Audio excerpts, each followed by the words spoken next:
That's a first. That's a first? Completely mesmerized. I have no idea what I'm going to ask you. I don't know how I'm going to answer you. So share with us the merging of the two. What are you doing? What are you doing now? What I've done is I've created a program to really help individuals to rediscover and own their story. There's so many times in our lives where we sort of know who we are, and then life gets in the way. We get out of college, we get into a job, we start to, emulate what other people are doing. In a way, somewhere along the line, we kind of lose a little bit of ourselves through that journey.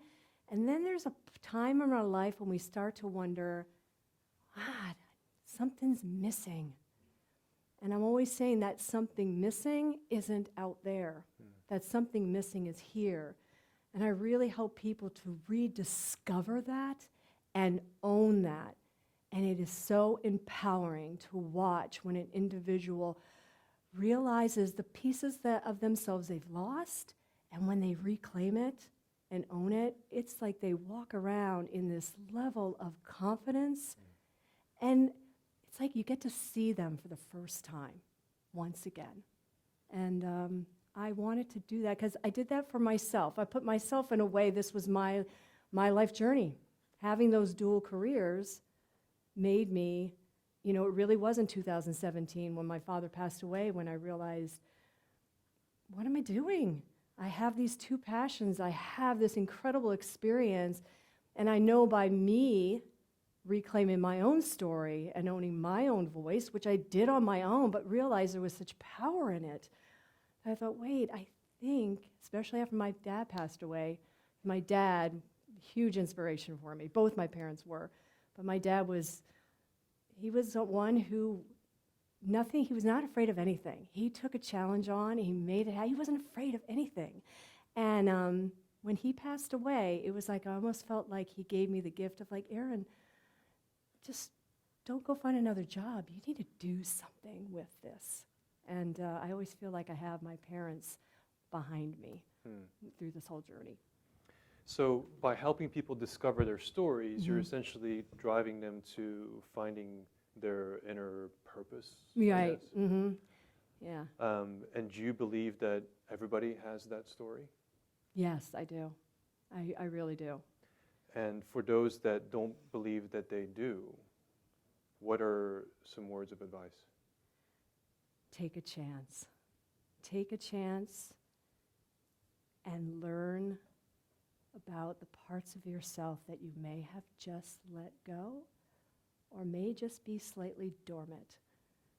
They want to come out. They want to be free. They want you to show up 100% you. My whole belief, I'm a cabaret singer as well, and there's a famous Broadway star, Barbara Cook, also one of the most famous cabaret singers out there. She passed away a few years ago. She would always say, and I use this in my business, if you show up on stage 100% authentically you have no competition. And I use that in my business because a lot of times we don't bring ourselves, 100% of ourselves. And we wish we could, and we don't. Some people just don't know how.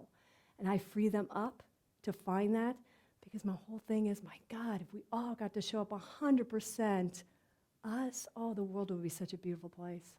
We need all of us to not be afraid anymore of showing all of ourselves to the world. The world really needs that. So I always say, take a chance, just take a chance. And the theme for tonight is awakening humanity, so very, very appropriate. So what do you think are some of the factors that initially push that story down?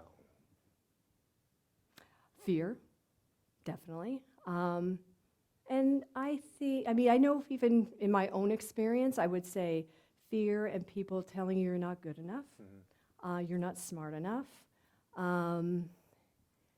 don't take a chance, you could get in trouble. It's those kind of messages we hear when we're kids, when we're in our teenage years, even as young adults, because I remember even being in corporate America in the early days, and there was an expectation that you needed to be this way.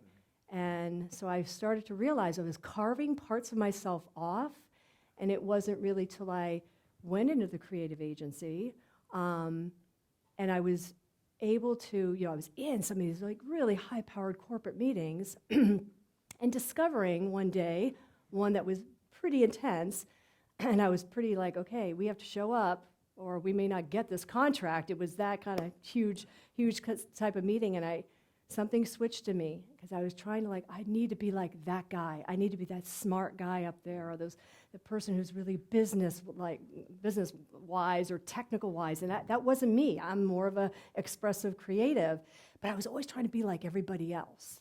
And it was this one meeting when I realized something switched, and I just showed up as me, and it ended up being, because of the way I showed up in this meeting, that we ended up getting this multi-million-dollar contract.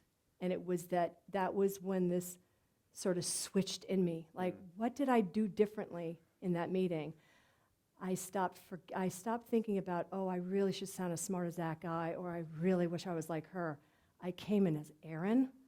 I was expressive. I was making connections. I was talking to people. It was really me, and it really was what changed everything for our business, but it also was sort of the beginning of my realization of how important it was for me, but also for everybody, to just show up as you.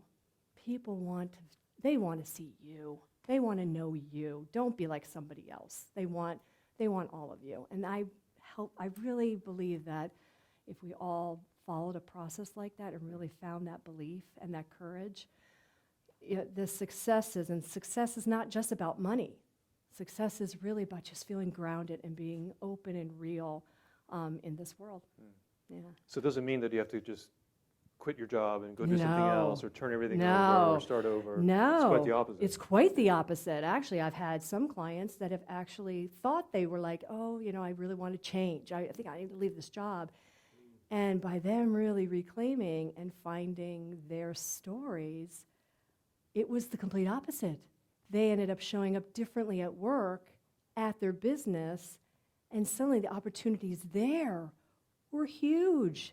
They just didn't know it because they were so stuck on trying to be like somebody else told them to be. But once they really started showing up fully present as themselves, they're like, oh my God, I just love this place. And they became change agents even for their own companies because they were showing up so fully. I mean, I've been in meetings where you can tell the difference, and we've all been in these meetings where you get the manager, team meeting. You can tell the one who's fully present and the one who has sort of what I used to call the uniform.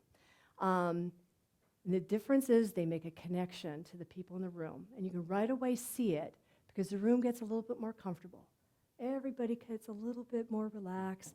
They start to bring out themselves. So I always say, if you are showing up fully present, the power you have to make in a room of other people who are just as afraid and just have those walls up, when you tear your walls down and you're showing up fully present, the power you have to make that difference for the people in that room is an incredible experience to watch. Beautiful. Yeah. So, 3 words, meaning of life. Sing your song.